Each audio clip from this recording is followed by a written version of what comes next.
안녕하세요. 저는 50대 여자입니다. 어느새 제 나이가 벌써 반백살이네요. 저는 이 나이 정도 되면 아이들 다 키우고 남편이랑 편안하게 안정적인 가정을 꾸리고 살 줄 알았어요. 그런데 현실은 그렇지가 않네요. 저는 20대에 식당을 하기 시작해 지금까지 20년 넘게 가게를 하고 있어요. 지난 20년 동안 먹고 사느라 바빠 아이들 크는 것도 못 볼 정도로 정신없이 살았어요. 그러다 보니 저는 집, 가게 하며 제 인생이랄 게 없이 돈만 벌며 살았네요. 그런데 최근에 제 인생에 대해 다시 돌아보게 된 계기가 있었습니다. 저는 20대에 식당을 하기 시작했는데요.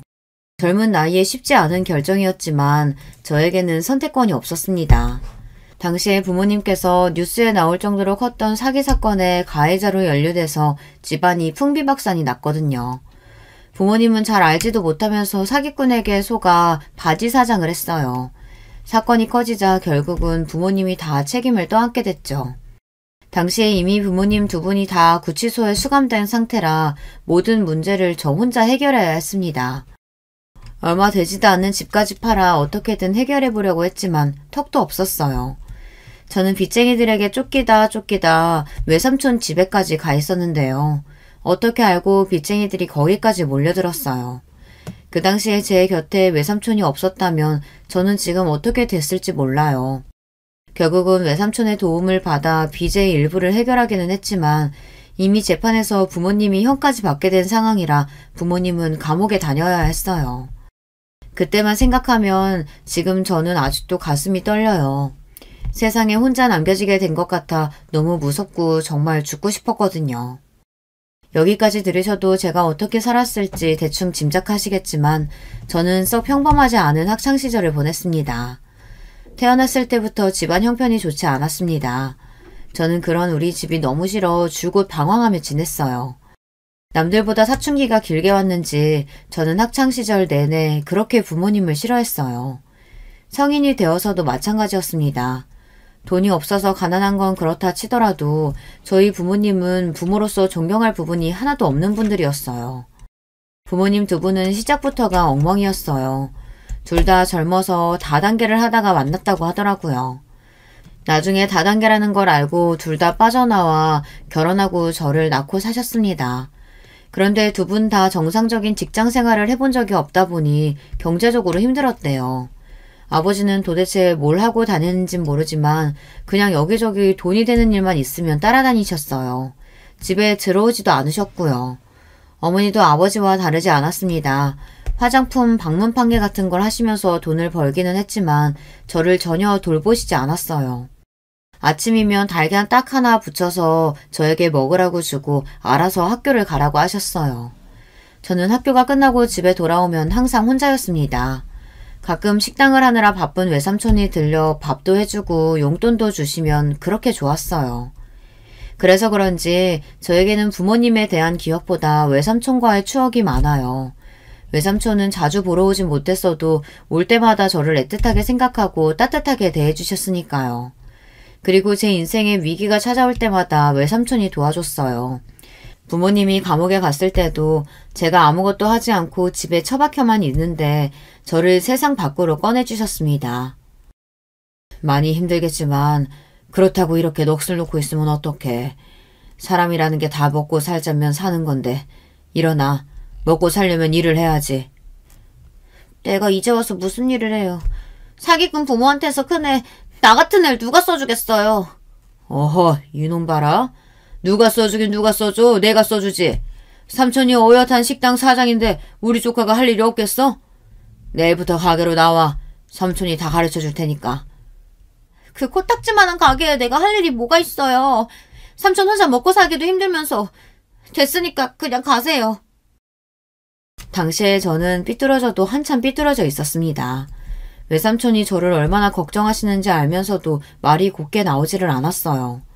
부모 같지도 않은 부모 밑에서 자라다 보니 저는 항상 어른들의 말이 다 헛소리 같았거든요. 더군다나 그때까지는 저는 식당이고 뭐고 아무것도 생각이 없었어요. 삼촌 식당이라고 해봐야 작은 한식당이었는데 제가 거기 가서 할 일이 뭐가 있겠어요. 그래, 네 말이 맞아. 삼촌도 코딱지만한 가게 하면서 혼자 먹고 사는 게 너무 힘드니까 똑똑한 우리 조카가 삼촌 좀 도와줘라. 삼촌은 제가 필요하다는 말도 안 되는 핑계를 대며 다음날부터 매일 저를 끌고 식당에 나갔습니다. 그리고 설거지며 재료 손질이며 잠깐 쉴 틈도 없이 쉬지 않고 일을 시켰어요. 지금 와서 생각해보면 제가 집에 처박혀 아무것도 안 하고 폐인처럼 있으니 외삼촌은 정신없이 뭐라도 시키면 제가 나아질 줄 아셨던 것 같아요. 그때 이후로 제가 외삼촌의 가게를 물려받아 지금까지 한식당을 운영하고 있으니 어쩌면 그때 삼촌의 판단이 옳았는지도 모르겠어요. 제가 워낙 머리가 좋아서 뭐든 잘하는 사람이긴 해요. 그런데 생각보다 식당 운영도 잘했습니다. 삼촌을 쫓아다니며 음식이든 가게 운영이든 닥치는 대로 배우면서 저는 삼촌을 도와 가게를 키웠습니다. 덕분에 제가 삼촌 가게에 들어온 지 채 3년도 되지 않아 원래 가게 규모의 10배가 넘는 정도의 큰 가게로 식당을 옮겼어요. 아예 저와 삼촌은 외곽에서 가게를 옮겨 고급 한정식집을 차렸습니다. 전혀 사업이든 음식이든 관심도 없었던 제가 가게가 슬슬 풀리니 나름 저도 재밌더군요. 물론 하루도 쉬지 못하고 정신없이 살기도 했어요. 제가 뭘 하나를 하면 아주 지독하게 파는 성격이거든요. 삼촌과 식당을 하면서 지금의 남편도 만났어요. 남편과 시댁 식구들이 식당 단골 손님이거든요. 특히나 시아버지께서 저희 가게 박대구이를 너무 좋아하셔서 한 달이면 4~5번씩 가게에 오셨어요. 심지어 남편은 평소에도 퇴근길에 가게에 자주 들러 아버지를 드리겠다고 박대구이를 포장하기도 했습니다. 그러다 보니 자연스레 남편과 가까워지며 연애도 하고 결혼까지 하게 됐습니다. 남편과 시댁 식구들은 모두 좋은 분들이에요. 저희 친정 이야기를 듣고도 편견 없이 저를 받아주셨습니다. 사실 시부모님을 뵙기 전에 긴장했거든요. 결혼이라는 게 남자 여자 둘이 좋아서 하는 거긴 하지만 양가가 다 같이 가족이 되는 일이잖아요. 평생 저도 부모님이 내 부모라는 게 창피하고 싫어서 어떻게든 도망가고 싶기만 했는데 생판 모르는 남편과 시부모님 앞에 저희 부모님을 소개한다는 게 너무도 싫었습니다. 아니나 달라요. 부모님은 부끄러운 줄도 모르고 시부모님들을 뵙자마자 자기들 살아온 이야기를 해대면서 억울하게 감옥에 가게 된 이야기까지 했습니다. 아니 글쎄 사람 사는 게 이게 다 팔자대로 흘러가기만 하는 게 아니더라고요. 나도 어릴 때는 부자 부모 밑에서 공주처럼 자라서 고생이라고는 모르고 살았는데 하필이면 남편이라는 인간을 어디서 이런 개뼈다구 같은 사람을 만나서 아휴 내 인생까지 싸잡아서 같이 꼬이는 거 순식간이더라고요. 어머니는 도대체 뭐가 재밌는지 푼수처럼 웃어대며 시부모님 앞에서 아버지 욕까지 해댔어요. 거기서 끝이 아니었습니다. 어머니의 말을 듣고 가만히 계실 아버지가 아니었어요.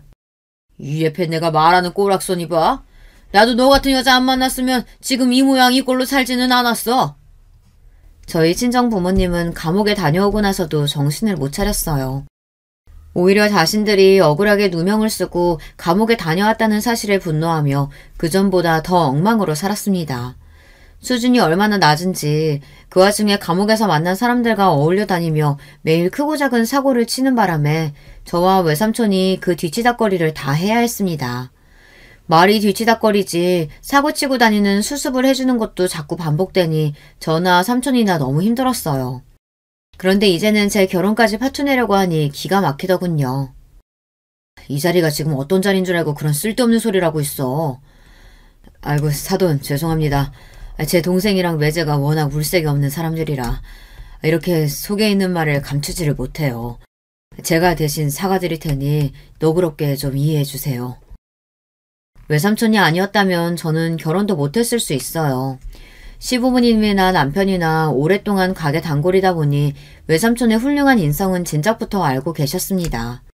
결혼도 안 하고 조카인 저를 일찍이 걷어 키우다시피 하셨으니 그 사실을 다 알고 계시다 보니 저희 집안 사정도 다 알고 있었죠. 그날 상견례가 끝나고 돌아오는 길에 저희 부모님께 선전포고했어요. 지금까지 부모라고 해준 것도 없이 매일 민폐만 끼치고 산 것도 모자라서 이제는 내 결혼까지 망치려고 그래요? 오늘이야 어쩔 수 없이 시부모님이랑 인사하는 자리니까 같이 나온 거지만 앞으로는 결혼해도 괜히 부모 노릇 하려고 하지 마세요. 그냥 지금까지 한 것처럼 저한테 내내 무신경하게 하시면 돼요. 알았죠? 저는 상견례 내내 참고 있었던 말을 퍼부었습니다. 부모님은 얼굴을 붉히며 저처럼 싸가지 없는 딸녀는 아마 세상에 없을 거라고 궁시렁거렸습니다. 하지만 저는 그런 소리를 들어도 일절 신경 쓰지 않았어요. 애초에 어릴 때부터 욕이라는 욕은 다 듣고 커서 그런지 타격감도 없었어요. 솔직한 심정으로는 부모님과 평생 안 보고 살아도 상관없다 싶을 정도였죠. 이런 속마음을 혹시나 누구에게 들킬까 혼자만 마음으로 삭히고 살았습니다. 아무리 부모가 엉망이고 자식에게 해준 게 없어도 자식으로서 그런 말을 한다는 게 불효 중 불효잖아요. 그래도 제가 지금까지 부모에게 참고 산 게 있는데 이제 와 망치고 싶지 않았습니다. 그런데 항상 우리 집은 부모와 자식 간 관계를 망치는 건 자식이 아니라 부모였습니다. 한 번은 이런 적이 있었어요. 결혼하고 얼마 뒤 갑자기 연락도 없이 부모님이 우르르 사람들을 데리고 식당에 온 적이 있습니다. 저는 부모님의 등장에 이미 심기가 뒤틀려서 상종하고 싶지도 않았습니다. 그런데 착한 삼촌은 어느새 부모님에게 가서 웬일이냐고 안부를 묻고 부모님이 데려온 손님들에게 인사까지 하고 있더라고요. 저는 답답했지만 끼고 싶지 않아 멀리서 부모님을 지켜보기만 했습니다. 그런데 역시나 사람은 변하지를 않습니다. 데리고 온 사람들도 다들 뭐라는 사람들인지 하나같이 사기꾼들 같았어요. 주고받는 대화들도 다들 자기 자랑하기 바쁘고 허세만 부렸어요. 거기까지도 저도 그러려니 했습니다. 어릴 때부터 항상 봐왔던 광경이니까요. 그런데 문제는 부모님이고 같이 온 일행들이고 하나같이 다 저희 가게 직원들에게 무례하게 굴었다는 겁니다. 반말하는 건 기본이었고 서빙이 늦었다면서 자꾸만 험상궂은 얼굴로 소리를 질렀어요. 심지어 몇몇은 술에 취해 행패까지 부렸습니다. 저는 도저히 참을 수가 없어 부모님께 다가갔어요. 다 드셨으면 행패 그만 부리시고 사람들 데리고 이제 그만 돌아가세요. 저 나름대로 최대한 정중하게 말한 거예요. 생각 같아서는 경찰을 불러서 다 식당 밖으로 끌어내고 싶었습니다. 그런데 그 순간 부모님 두 분 다 표정이 싸하게 굳더군요. 그러더니 한다는 말이 가관이었습니다. 얼씨구, 이게 기껏 먹이고 재우고 다 키워놨더니만 혼자서 큰 줄 알고 싸가지 없이 구는 꼴 좀 봐. 당신은 도대체 자식 새끼를 어떻게 키웠으면 딸년이 저 모양 저 꼴이야? 자식 새끼라고 내가 혼자 낳았어? 같이 낳았으면 어머니 당신 책임도 있는 거지. 왜 나한테 씨랄이야? 부모님은 또 시작이었습니다. 손님들이 가득한 식당 안에서 저에게 소리를 질렀어요. 무식하면 눈치라도 있던지 눈치가 없다면 목소리라도 작던지 문제는 한두 가지가 아니었어요. 정말 천박해서 봐줄 수가 없었습니다. 어머니가 아버지고 둘 다 언제 나를 키워줬다고 그래요? 나 혼자 컸거든요? 혼자 이렇게 알아서 잘 큰 거니까 쓸데없는 소리 하지 말고 계산이나 하고 나가요. 저는 할 수만 있다면 부모고 뭐고 다 쫓아내고 싶었습니다. 하지만 어쩌겠어요. 보는 눈도 많으니 저도 지식인답게 굴어야죠. 그런데 부모님은 애초에 말이 통하는 분들이 아니었어요. 술도 한잔 했겠다. 이미 소리도 지를 만큼 질렀겠다. 부모님은 애초에 돈을 낼 생각이 없었죠. 저도 평소 같았으면 돈 안 받았을 거예요. 그냥 한시라도 빨리 다 나가기를 바랬을 테니까요. 그런데 그날은 유독 부모님의 행동에 화가 났습니다. 간신히 붙잡고 있던 이성의 끈이 끊어지고 말았어요. 어머, 이년 이거 말하는 것 좀 봐? 너 부모한테 지금 부모한테 돈을 받겠다는 거야? 와, 세상에 피도 눈물도 없는 년. 순간 어머니의 말에 저도 모르게 이성을 잃었습니다. 도대체 자기들이 나한테 해준 게 뭐가 있다고 이제 와서 부모 노릇을 하려는 건지 이해가 되지 않았어요. 기가 막혀서 말문이 다 막히네. 당신들이 부모라고 낳아준 거 말고 나한테 해준 게 뭐가 있다고 이래. 이 가게 외삼촌이랑 나랑 둘이 개고생하면서 이뤄낸 거야. 당신들하고는 아무 상관없다고. 그러니까 다시는 여기 찾아올 생각도 하지 말고 내 앞에 나타나지도 말아요. 저는 어디서 그런 용기가 나왔는지 모르겠어요. 사실 지금까지 살면서 부모라는 사람들에게 화도 내고 싶고 욕도 퍼붓고 싶었는데 자식으로서 최소한의 양심으로 꾹꾹 누르며 살았습니다. 마음속으로는 부모라고 생각조차 하지 않았어요. 그런데 그날에서야 제 속에 있던 울분이 폭발하고 말았습니다. 저는 결국은 그날 부모님과 손절했어요. 외삼촌은 그래도 그게 천륜인데 제 마음처럼 마음대로 되는 게 아니라고 했지만 제 생각은 달랐습니다. 천륜이든 뭐든 그것도 일말의 추억이나 정이 있어야 가능한 말이지. 저는 부모님과 조금의 정도 추억도 없기에 앞으로 영영 보지도 않고 산다 해도 아쉬울 게 하나도 없었습니다. 오히려 그 뒤치다꺼리 안 해도 되니 좋았어요. 그렇게 저는 인생에서 부모님을 빼고 나니 전보다 훨씬 더 살만했습니다. 외삼촌은 그런 저를 항상 안타까워하고 안쓰럽게 생각했지만 저는 전혀 상관없었어요. 그리고 남편과 시댁에서 이런 저를 이해해주고 받아주셨다는 거에 감사하며 남편과 시댁 식구들을 가족으로 여기고 더 잘하고 살기로 했어요. 저에게 가족이라고는 남편과 시댁 그리고 외삼촌 뿐이었으니까요. 그런데 인생이라는 게 역시나 순탄하게만 흘러가는 게 아닌가 봐요. 이제 좀 평온해졌다 싶었던 제 인생에 새로운 걸림돌이 생겼습니다. 바로 동서예요. 제가 둘째를 낳고 얼마 되지 않아 시동생이 결혼을 했어요. 시동생은 영국에서 박사학위를 받아서 나오느라 내내 영국에 있었습니다. 그리고 한국에 들어오자마자 명문대 교수로 임명됐어요. 사실 제가 말은 안 했는데 시댁 식구들이 다들 학벌이 좋아요. 시부모님도 다들 명문대를 나와 이름만 나라면 아는 회사에 다니셨고 남편도 교육대를 나와 학교 선생님입니다. 제가 살아온 인생과는 달리 시댁 식구들은 다들 우여곡절 없이 평범하고 무난하게 살아온 사람들이라 그런지 매사에 긍정적이고 다른 사람을 깎아내리지 않아요. 저는 처음부터 시댁 식구들이 좋았어요.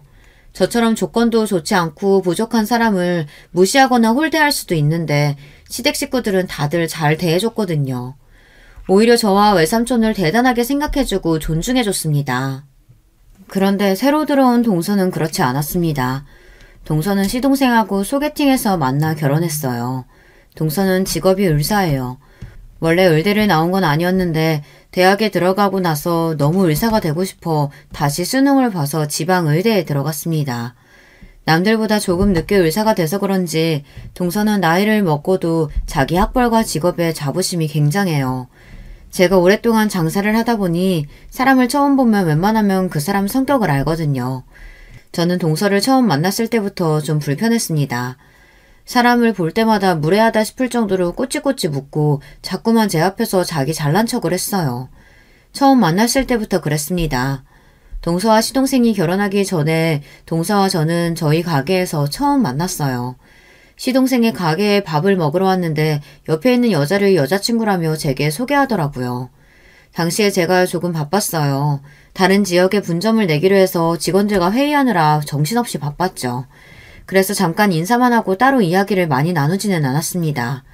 그러다 식사를 마치고 돌아가는 길에 시동생이 차를 가지러 간 사이 잠깐 이야기를 나눴어요.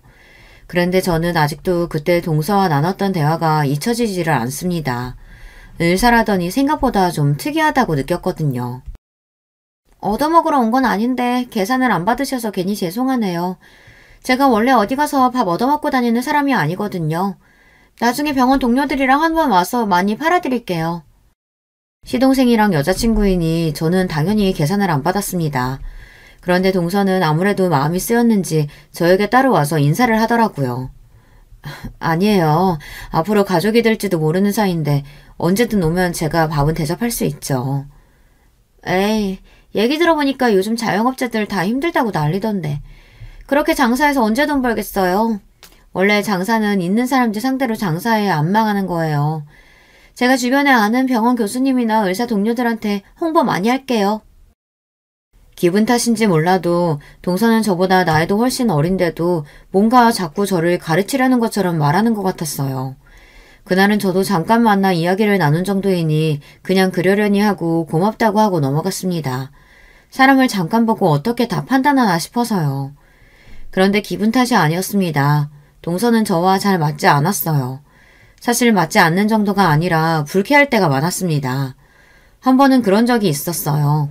동서와 시동생이 결혼한 이후 시댁 식구들과 식사 자리에서 동서와 만난 적이 있었습니다. 사실 동서는 의사라 병원 일이 바쁘다 보니 시댁에 일이 있어도 잘 오지 않았어요. 항상 시동생을 통해서 동봉투만 보내는 것 같더니만 그래도 그날은 시어머니 생신이라고 신경이 쓰이긴 했는지 오긴 왔더라고요. 그런데 그날 동서는 유난히 좀 이상했습니다. 시어머니 생신이라 저는 선물로 시어머니께서 평소 갖고 싶다고 하셨던 안마 의자를 남편과 상의해서 미리 주문해 뒀습니다. 그래서 그날 마침 배달이 왔어요. 아이고, 내가 이러려고 말한 게 아닌데 괜한 소리를 해서 자식들 부담스럽게 만들었구나.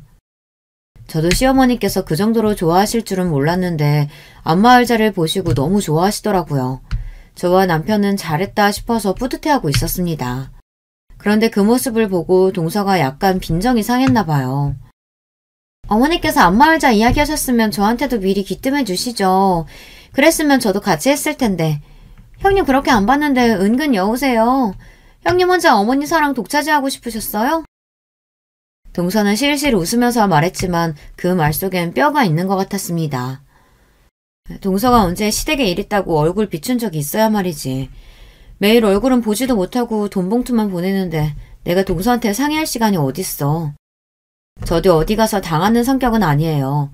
더군다나 동서처럼 평생 공부만 한 사람한테 질 이유가 없었습니다. 저는 제 할 말만 하고 자리에서 일어나 주방으로 갔습니다. 그런데 동서는 아직 말이 안 끝났는지 자꾸만 제 뒤를 졸졸 쫓아오더니만 일은 안 돕고 자꾸 쓸데없는 말만 걸었어요. 맞다 형님. 저는 몰랐었는데 형님이 하는 식당 외삼촌한테 물려받으신 거라면서요? 와 대박. 형님 그렇게 안 봤는데 금수저셨나봐요. 동서가 며칠 전에 제가 식당에 없을 때 병원 동료들이랑 회식하러 식당에 왔었다더니만 도대체 무슨 소리를 들었는지 갑자기 이것저것 묻더라고요. 그거야 그렇다 치고 아무리 궁금해도 동서가 저더러 금수저니 어쩌니 하는데 그 소리는 좀 듣기 거북했습니다. 물려받은 건 아니고 외삼촌이 식당을 원래 하고 계셨었는데 내가 일 좀 배우러 들어갔다가 지금은 아예 외삼촌이랑 같이 운영하고 있어. 저는 애써 웃으며 대답했습니다. 동서가 원래 눈치가 좀 없고 궁금한 게 있으면 잘 넘어가지 못하는 사람이라는 건 결혼하고 몇 년 동안 겪으면서 대충 알고 있었거든요. 동서는 그날도 뭐가 그렇게 궁금한 게 많은지 쉬지 않고 꼬치꼬치 캐물었어요. 형님도 외삼촌 결혼도 안 하시고 솔로시라면서요? 그럼 당연히 다 형님 거 되는 거죠 뭐. 거기다가 외삼촌이 할 때 작은 식당이었는데 형님이 들어가고 나서 식당이 그렇게 유명해진 거라면서요. 동서는 도대체 무슨 소리를 하고 싶은 건지 자꾸 식당에 대해서 물었어요. 저는 대충 타이밍이 좋았다고 원래 외삼촌 음식 솜씨가 옛날부터 입소문이 나 있었다고 둘러댔습니다. 그러자 동서가 대뜸 제게 하는 말이 경영학과를 나왔답니다. 제가 장사에 일가경이 있는 게 그런 것 같다고요. 아니, 난 사정이 있어서 대학은 못 나왔어. 20대 때 좀 방황하던 시기가 있었는데 그때 삼촌이 같이 해보자고 해서 장사 시작한 거야. 제 말에 순간 동서는 못 들을 말을 듣기라도 한 것처럼 눈을 동그랗게 뜨고 입을 벌렸습니다. 그러더니 순간 입술을 삐죽거리더라고요. 어머, 그럼 형님이 요즘 그 기하다는 고졸이세요? 와 대박. 저 사회 나와서 고졸은 처음 봐요. 요즘은 개나 소나 다 가는 게 대학인데 왜 못 갔어요? 순간 저도 모르게 미간이 구겨졌습니다. 그제야 동서와 이야기를 하다 보면 왜 자꾸 불편한 기분이 드는지 알겠더군요. 동서는 상대방 기분 같은 건 전혀 신경 쓰지 않고 자기 하고 싶은 말만 하는 성격이었어요. 동서는 눈치도 없이 도대체 뭐가 재미있는지 자기 혼자 껄껄 웃었습니다. 저더러 귀하디 귀한 고졸이라면서 신기하다네요. 형님은 좋겠어요. 남들은 20대 내내 취직하느라 공부하느라 정신없이 바쁘게 사는데 형님은 고졸 주제에 운 좋아서 사장 소리까지 들으면서 매일 마음대로 해도 되고 저도 이럴 줄 알았으면 공부하지 말고 부모님께 그냥 가게나 하나 차려달라고 할 걸 그랬어요. 명색이 의사라는 사람이 어쩜 저렇게 꼬여도 단단히 꼬였나 싶었어요. 동서는 아무래도 제가 마음에 들지 않는지 말을 빙빙 돌리며 깐족거렸죠. 저는 이러다가 동서랑 괜히 감정 싸움이라도 하게 될 것 같아 대충 말을 돌렸습니다. 동서가 공부만 해서 뭘 모르나 본데 장사라는 게 쉬운 일이 아니야. 그냥 직장 생활하며 월급 받는 게 제일 좋은 거야. 제 말에 동서는 아직 할 말이 많이 남았는지 입술을 삐죽였지만 제가 얼른 자리를 피하고 나왔습니다. 동서가 들어오기 전까지 저는 시댁 식구들과 조금도 문제가 없었는데 동서가 들어오고 나서 자꾸만 티격태격 문제가 생기니 저도 만날 때마다 신경이 예민해지고 곤두서더라고요. 그런데 동서는 항상 그런 식이었어요. 별일 아닌 일도 별일을 만드는 이상한 재주가 있었습니다. 한 번은 저희 큰애 생일이라 시동생이 택배로 선물을 보내줬더라고요. 저는 고마워서 가게 문을 닫고 퇴근하는 길에 잠깐 시동생네 집에 들렀습니다. 가게에 좋은 갈비가 들어왔다길래 양념갈비를 재워서 가지고 갔어요. 시동생이 제가 만든 갈비를 좋아하거든요. 저는 가는 길에 갈비만 주고 가려고 시동생에게 전화를 했습니다. 그런데 시동생이 일이 많아 아직 학교라고 집에 두고 가라더라고요. 동서가 집에 있다고요.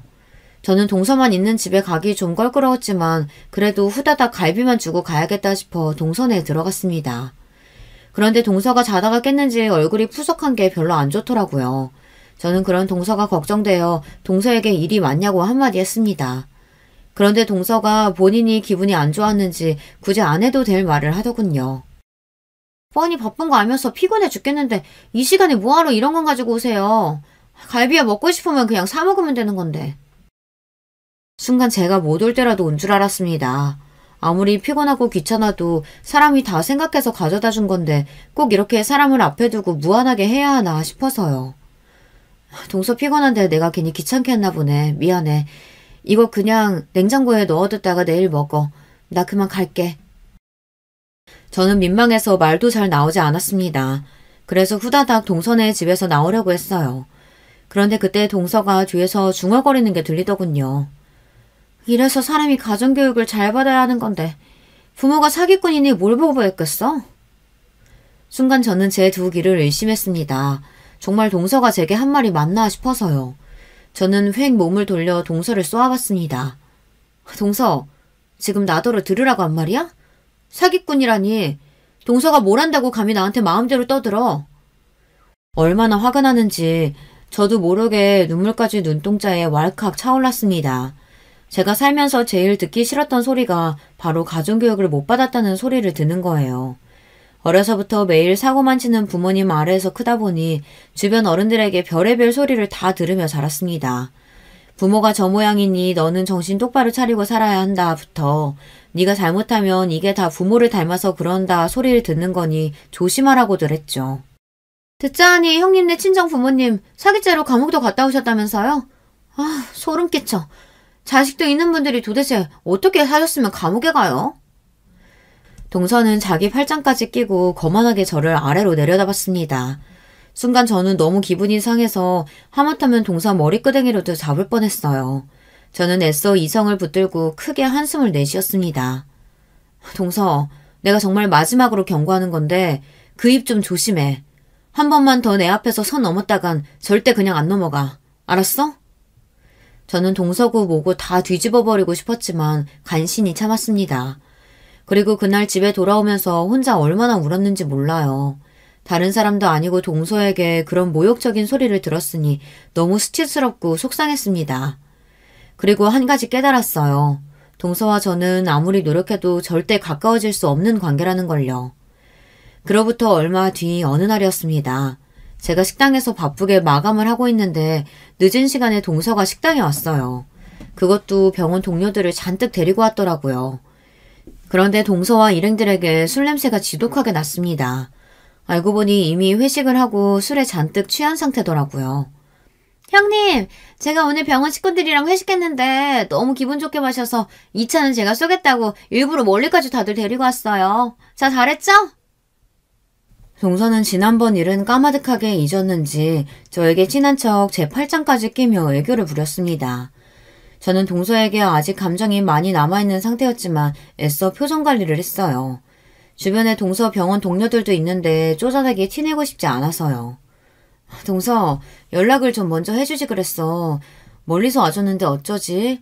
우리 마감 시간 다 돼서 직원들 퇴근해야 하는데 안 되겠다. 이 근처에 나랑 친한 사장님네 치킨집 있으니까 내가 그쪽으로 안내할게. 동서 나름대로는 우리 가게에 와서 좀 팔아주고 싶은 마음에 멀리서 온 거겠지만 저도 곤란하기는 마찬가지였어요. 이미 식당 마감 시간도 지났고 직원들도 하나둘 옷까지 갈아입고 나오는 중이었거든요. 저는 애써 동서를 다독이며 근처 치킨집에 가자고 했습니다. 제가 쏘겠다고요. 그런데 그때였어요. 동서가 술에 취해도 많이 취했는지 말도 안 되는 억지를 부렸습니다. 형님, 우리가 강남에서 이 깡시골까지 힘들게 택시 타고 왔는데 지금 설마 문전박대 하시는 거예요? 동서, 연락도 안 하고 와놓고 문전박대는 무슨 문전박대야. 동서는 뜬금없이 이상한 방향으로 몰고 갔습니다. 거기다가 고작 서울에서 조금 벗어난 경기도에 있는 우리 식당을 가지고 깡시골이라고 하면서요. 저는 기분이 당연히 상했지만 술 취한 사람이랑 말해봐야 뭘 하나 싶어 대충 웃어 넘겼어요. 아, 그럼 빨리 들어가서 우리 마시는 거 해주세요. 내가 우리 병원 의사들 다 데리고 여기까지 왔는데 형님이 자꾸 이러시면 내가 너무 쪽팔리잖아요. 동서는 몸까지 비틀거리며 고래고래 소리를 질렀습니다. 저는 아무래도 이대로는 안 돌아갈 것 같아 대충 알겠다고 하고 자리에 앉으라고 했어요. 제가 안주거리를 좀 챙겨오겠다고요. 그리고는 직원들에게는 얼른 퇴근하라고 했습니다. 그런데 그때였어요. 제가 그렇게 동서에게 경고했는데도 동서는 정신을 못 차렸습니다. 동서가 아주 신이 났는지 자기 동료들도 있고 우리 가게 직원들도 있는 앞에서 선을 넘어도 세게 넘더라고요. 역시 우리 형님 최고! 자, 여러분! 모두 우리 형님한테 인사해! 근데 우리 형님 고졸이다?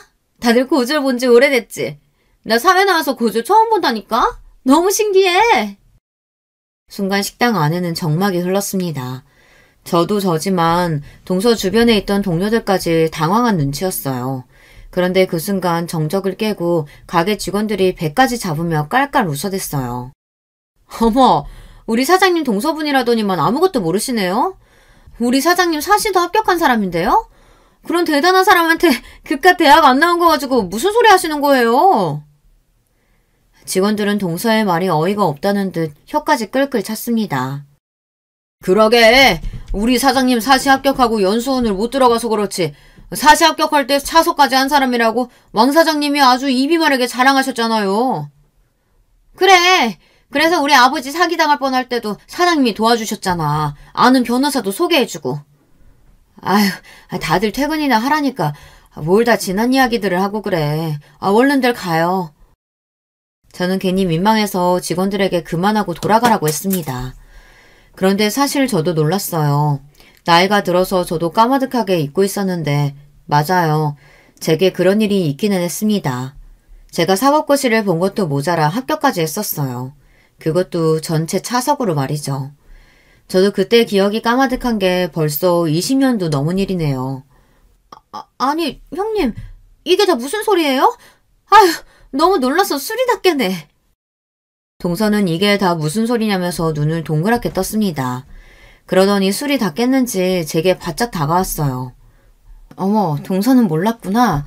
내가 고졸인 건 맞는데 사실 사시 출신이야. 차석한 것도 사실이고. 저는 최대한 가슴을 펴고 당당하게 말했습니다. 이런 기분을 느껴보는 것도 얼마만인지 모르겠어요. 사실 사법고시 합격했다고 해도 제가 지금 당장 변호사도 검사도 아닌데 괜히 우쭐거리며 말할 일이 아니라고 생각하다 보니 지금까지 사람들 앞에서 제가 사법고시 합격했다는 말을 내세워 본 적이 없었어요. 하지만 외삼촌은 그런 저를 언제나 자랑스럽게 여기셔서 보는 사람마다 자랑하고 다녔습니다. 얘가 사법고시 차서까지 하는데 내가 사정사정해서 나랑 가게 일 도와주는 거라니까. 내가 우리 조카한테는 진 빚이 많아서 해달라는 건 뭐든 다 해줄 수 있어. 머리 좀 믿고 대학도 안 나와서 사법고시 좀 본 게 뭐가 그렇게 대단한 일이라고 외삼촌은 저를 대단하게 여기셨어요. 혹여나 부모님 때문에 제가 어디 가서 사람들에게 무시라도 당할까 어디를 가나 저를 추켜 세웠습니다. 누가 봐도 제가 외삼촌에게 받은 도움이 더 많은데도 항상 저에게 빚이 있다고 고맙다고 하셨어요. 외삼촌이 제 곁에 없었던 지난날을 생각하면 저는 끔찍하기만 해요. 저는 어릴 때부터 찢어지게 가난한 집에서 자랐습니다. 요즘 사람들이 보면 서울에 이런 집이 있다고 라고 할 정도로 말도 안 되는 낡은 집에 살았어요. 더군다나 부모님 사이가 좋지 않아 매일 얼굴만 마주치면 두 분은 싸우셨습니다. 싸우는 이유는 항상 똑같았어요. 그놈의 돈 때문이었습니다. 부모님은 싸우다가 결국은 항상 최악으로 갔어요. 눈에 보이는 물건을 바닥으로 내던진 아버지는 혼자 분에 못 이겨서 집을 나가셨습니다. 그러고 나면 어머니는 저는 신경도 안 쓰고 혼자 술을 마시며 울기만 하셨습니다. 어린 나이에 그 모습이 싫어 저는 항상 혼자 방에 들어가 책상에 앉아 공부만 했습니다. 공부하면서도 머릿속은 온통 부모님 원망으로만 가득했어요. 돈 가지고 아버지 바가지 긁는 어머니도 싫었고 어머니의 울부짖음에 책임감 없이 집을 나가버리는 아버지도 싫었습니다. 저는 절대 부모님처럼 살고 싶지는 않았어요. 가난한 집안에서 태어난 저에게 부모님처럼 살지 않을 방법은 공부밖에 없었습니다. 공부 열심히 해서 하루라도 빨리 성공해 이 집을 탈출하고 싶었어요. 그런데 그것도 제 마음처럼 쉽지 않았습니다. 가난이라는 건 의지만 있다고 해서 쉽게 벗어날 수 없는 거더군요. 뾰족한 수가 없으면 벗어나기 힘들었어요. 제가 아무리 성적이 좋아도 부모님께서 알아주지 않으니 저에게 기회는 많지 않았습니다. 저보다 공부 못하던 애들이 고액 과외도 하고 학원도 다니다 보면 금방 저를 쫓아왔어요. 저는 부모에게 뒷받침받는 애들에게 뒤처지지 않기 위해 혼자서 부단히도 노력했습니다. 열심히 한 덕분에 선생님들의 관심을 받아 대회 추천도 많이 받았어요. 그런데 그러면 뭘 하겠어요. 부모님께서 전혀 제 학교 생활에 관심이 없으신걸요. 한 번은 그런 적이 있었어요. 담임 선생님이 수학 경시대회에 나가보라고 추천서를 써주셨습니다. 그런데 대회에 나가려면 부모님의 도움이 필요했어요. 다른 지역에서 하는 대회라 부모님이 데리고 가줘야 하기도 했고 참가비도 조금 있었습니다. 그런데 저희 부모님은 그마저도 아깝다고 경시대회에 나가지 말라고 했어요. 평일에 학교까지 빠지고 경시대회는 무슨 경시대회 나간다 그래. 그리고 거기까지 가려면 차비에 밥값에 움직이면 다 돈인데 우리 집에 그럴 돈이 어딨어. 그냥 넌 못 나간다고 하고 다른 애들이나 나가라고 해. 세상에 이런 부모가 또 있을까요? 남들은 나가고 싶어도 못 나가는 대회를 담임 추천서까지 받아서 나갈 수 있는데도 그까지 비용이 아까워서 저희 부모님은 나가지 말라네요. 저는 그때 태어나 처음으로 가장 큰 절망감을 느꼈던 것 같아요. 어린 마음에 내가 아무리 노력해도 열심히 해도 소용없구나 싶었죠. 그런데 그때 마침 집에 놀러와 있던 외삼촌이 저와 어머니가 하는 대화를 듣고 어이가 없다는 듯 어머니를 나무라셨어요. 야, 너 지금 그게 무슨 소리야? 애가 공부를 얼마나 잘하면 학교에서 선생님이 추천서까지 써줬는데 그 대회를 안 나간다는 게 말이 돼? 지영아, 삼촌이 비용 줄 테니까 무조건 나가. 무조건. 그때 외삼촌이 아니었다면 저는 아마 모든 걸 다 포기했을지도 몰라요. 그래도 외삼촌이 제 편을 들어주신 덕분에 저는 기운을 차렸습니다. 그리고 외삼촌은 정말로 수학 경시대회에 나가라고 그때 돈 50만 원을 선뜻 어머니에게 주셨어요. 이 돈 우리 지영이 대회 나가는 데 쓰라고 주는 거니까 절대 다른 데 쓰지 말고 무조건 지영이 데리고 대회 나가. 알았지? 아유, 결혼도 안 한 오빠 있으니까 이런 게 좋네. 조카 용돈도 주고. 외삼촌은 고등학교를 졸업하고 일찍이 식당에서 일하며 기술을 배웠어요. 그러고는 평생 독신으로 사셨습니다. 삼촌은 본인은 공부를 못했지만 공부를 잘하는 사람들을 보면 언제나 부러웠대요. 그래서 제가 포기하지 말고 잘 됐으면 하는 마음으로 많이 도와주셨습니다. 우리 집에서 이런 머리가 나오기 힘든데 삼촌이 우리 하나뿐인 조카 팍팍 밀어줘야지. 앞으로 공부하다가 필요한 거 있으면 언제든 삼촌한테 말해. 그전까지 외삼촌은 장남이 장가를 안 갔다는 이유만으로 집에서 골칫덩이 취급을 받았었는데 저에게는 달랐습니다. 그 순간 저에게는 영웅이나 다름없었어요. 외삼촌은 그때부터 저의 영원한 지원자가 되어주셨습니다. 사실 저는 대학에도 합격했었어요. 법대는 아니었지만 성균관대에 합격이 된 상태였어요. 부모님은 먹고 죽을래도 돈이 없다면서 대학을 포기하라고 했어요. 아니면 장학금 주는 대학으로 가라고 했습니다. 그때의 절망감은 말로 다 못합니다. 매일 밤 이불을 뒤집어 쓰고 혼자 울었어요. 남들은 가고 싶어도 못 가는 대학에 떡하니 붙었는데도 저희 부모님은 아무도 기뻐해주지 않으셨으니까요. 그때 저는 처음으로 외삼촌에게 도와달라고 전화했어요. 어디에도 부탁할 곳이 없었으니까요. 삼촌, 제가 면목이 없는 건 아는데요. 이번 한 번만 좀 도와주실 수 있어요? 저 대학 등록금 한 번만 내주세요. 제가 다음 학기부터는 무슨 수를 써서든 제가 알아서 할게요. 제 부탁에 외삼촌은 적잖이 놀란 듯 보였지만 그래도 어떻게든 도와주고 싶다고 하셨어요.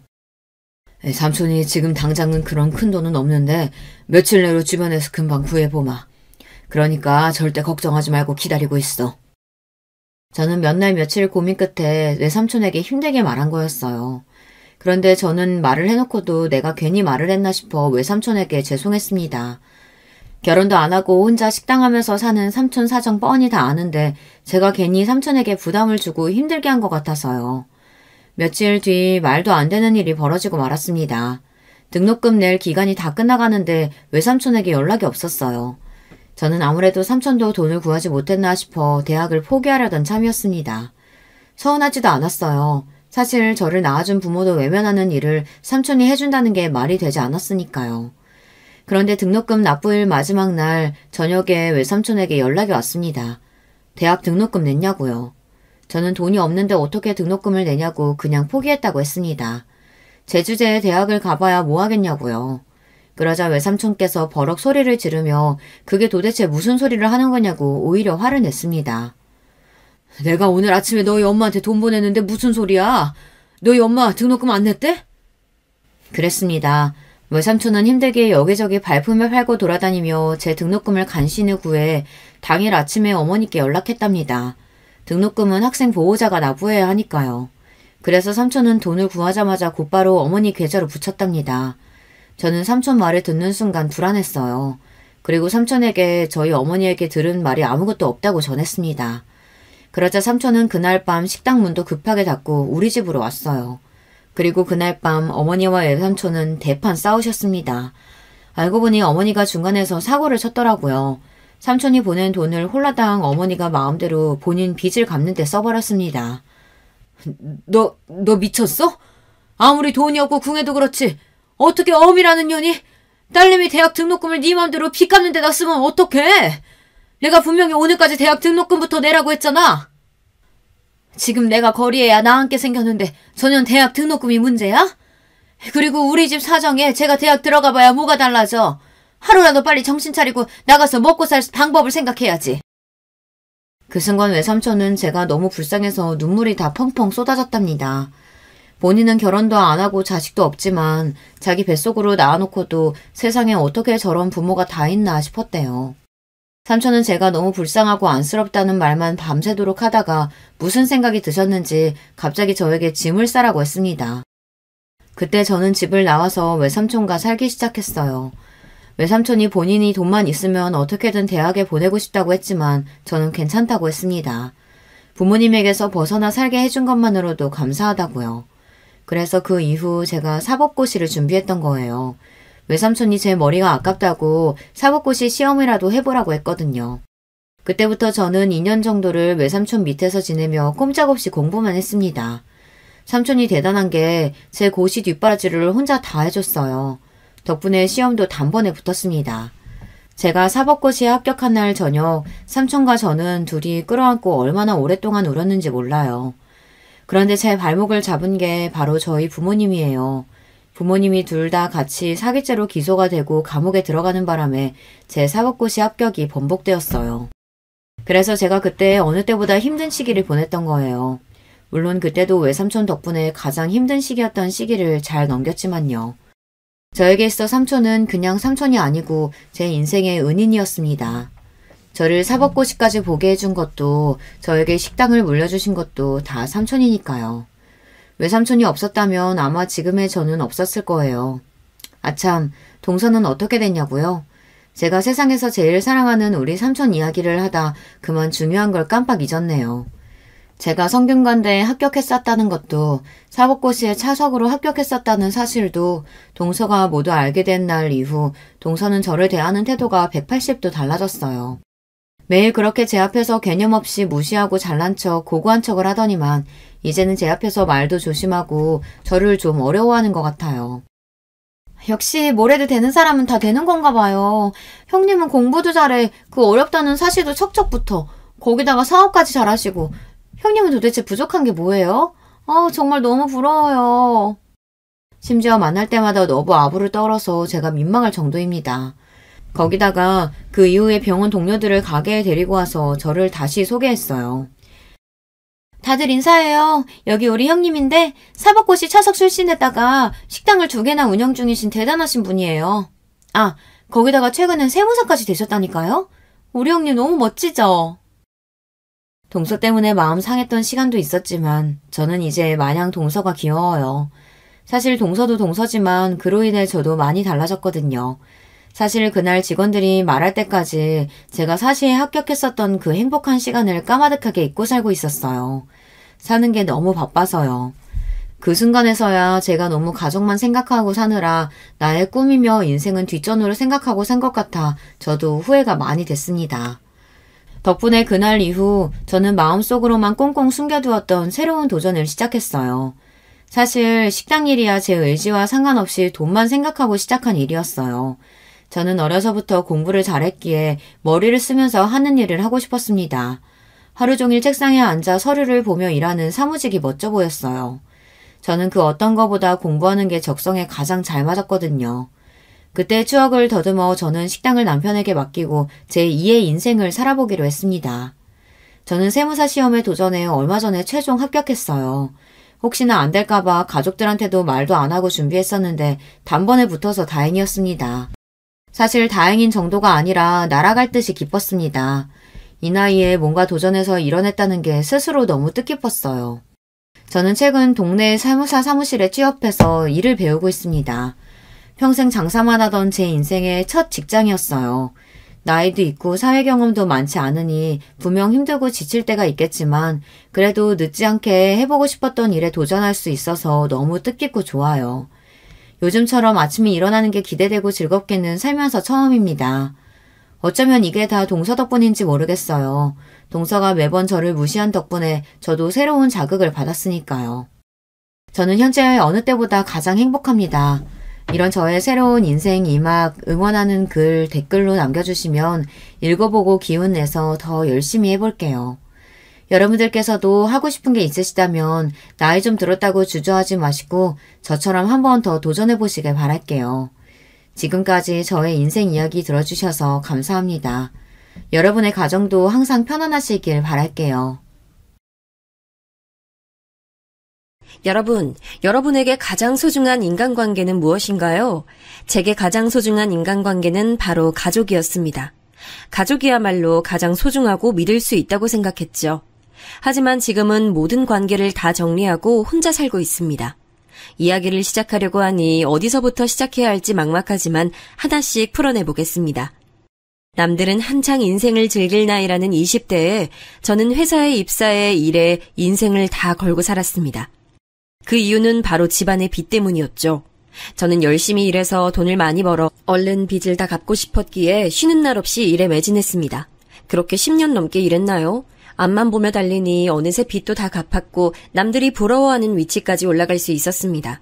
그런데도 20대처럼 일하는 절 보던 주변 친구들은 이제 일은 적당히 하고 좀 즐기면서 살라고 말하더군요. 너 일 열심히 하는 건 좋은데 이젠 즐기면서 살 때도 되지 않았어?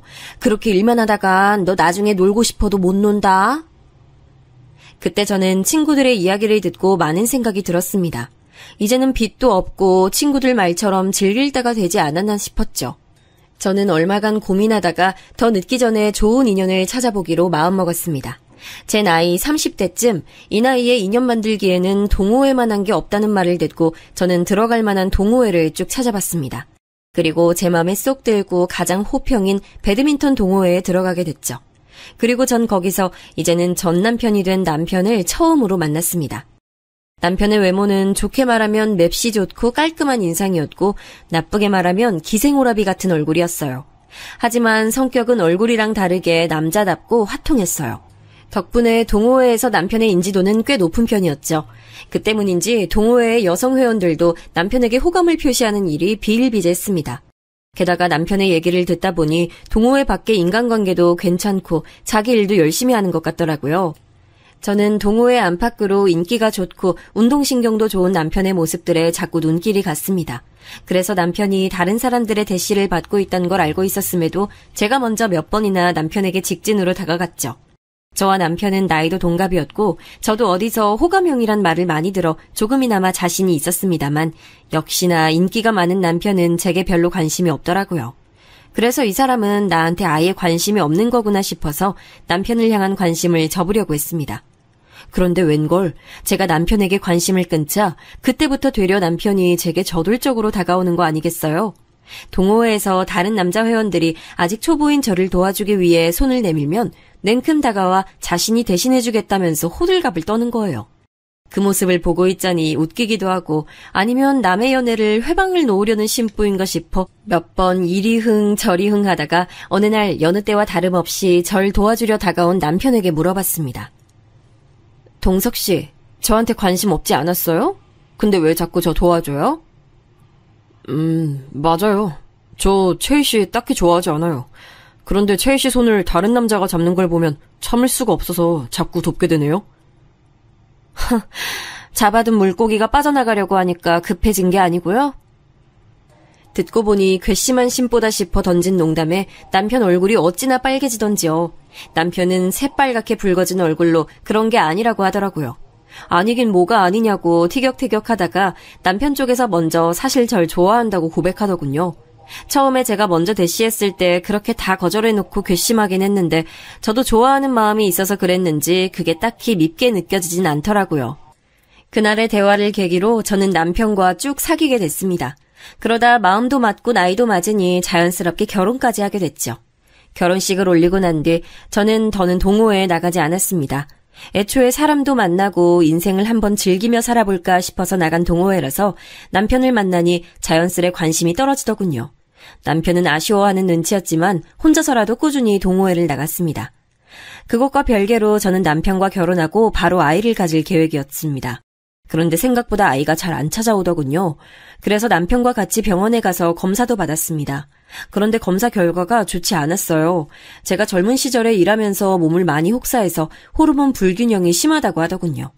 의사 선생님께서는 제가 난임 수준까진 아니지만 임신을 위해선 몸 관리가 필요하다고 하셨죠. 결국 저는 몸조리를 위한 약을 처방받고 회사도 그만두기로 했습니다.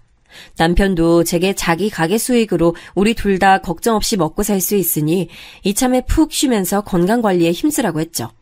몸관리를 시작하면서 저는 집에 혼자 있는 시간이 많아졌는데 그때 좀 쓸쓸하고 외로웠습니다. 매일 일에 매진하며 시간을 보낸 터라 일을 안 하니 혼자 있는 시간이 어색하기도 했어요. 그렇다고 친구들을 만날 수도 없었습니다. 제 나이대의 친구들은 다 가정이 있고 아이도 키우고 있어서 시도 때도 없이 만나자고 조르기 어려웠습니다. 부모님께서 가까이 살고 계셨다면 혼자라도 자주 찾아갔을 텐데 저랑 남편이랑 사는 곳이 친정이랑 극과 극이라 너무 멀어서 자주 가기도 어려웠죠. 그때 사무치는 외로움에서 저를 끌어내준 게 동서들이었어요. 남편에게는 2명의 남동생이 있었는데 둘 다 남편보다 먼저 결혼을 했습니다. 그래서 제가 결혼할 때 저에겐 이미 2명의 동서가 있었죠. 처음엔 동서들이 어색했습니다. 왜냐면 저랑 성격이 많이 달랐기 때문이에요. 저는 남에게 먼저 말 걸고 치대는 성격이 아닌데 둘째 동서는 굉장히 활발하고 웃음도 예쁘고 타인에게 먼저 스스럼 없이 다가가는 성격이었습니다. 셋째 동서는 둘째 동서에 비해서는 차분했지만 그래도 밝은 성격에 이야기하는 걸 좋아하는 성격이었고요. 시부모님께선 싹싹한 둘째 동서를 좋아했고 굉장히 믿고 계신 것 같았습니다. 결혼 후 시어머니께서는 집안일은 둘째에게 들으라고 말씀하시기도 했습니다. 둘째가 집안도 잘 챙기고 어른들에게도 참 잘한다고 하시면서요. 남편도 둘째 동서가 부모님께 참 잘한다고 하면서 칭찬을 해서 조금 기분이 이상했지만 그만큼 좋은 사람이구나 생각했습니다. 그래서 몸 관리를 하면서 외로움을 느낄 때마다 동서들과 많은 시간을 같이 보냈습니다. 그 시간을 통해 동서들과 더 가까워졌고 집안 이야기도 많이 들을 수 있었죠. 하지만 열심히 몸 관리하고 노력해도 임신은 잘 안 됐습니다. 그러던 어느 날 동호회에 나갔던 남편이 사고로 다리가 부러지는 일이 생겼어요. 그래서 몸 관리를 하던 저는 병원 가는 것도 멈추고 남편 대신 가게를 관리해야 했습니다. 남편의 가게는 성수기와 비수기의 차이가 커서 일이 많을 때는 아주 많은 편이었어요. 하필이면 남편이 사고가 난 시기는 성수기였고요. 그래서 제가 남편의 병수발을 들기가 어려웠어요. 어떻게 하나 고민하던 그때 둘째 동서가 자신이 먼저 도와주겠다고 나서는 겁니다. 저는 걱정이 됐죠. 병수발이라는 게 원래 힘들잖아요. 그래서 몇 번이고 둘째 동서에게 괜찮냐고 물어봤습니다. 동서, 괜찮겠어? 병수발이라는 거 힘든 일인데. 그리고 집에서 기다리고 계실 서방님에게도 미안한 일이잖아. 형님, 괜찮아요. 이럴 때 서로 돕고 사는 거죠.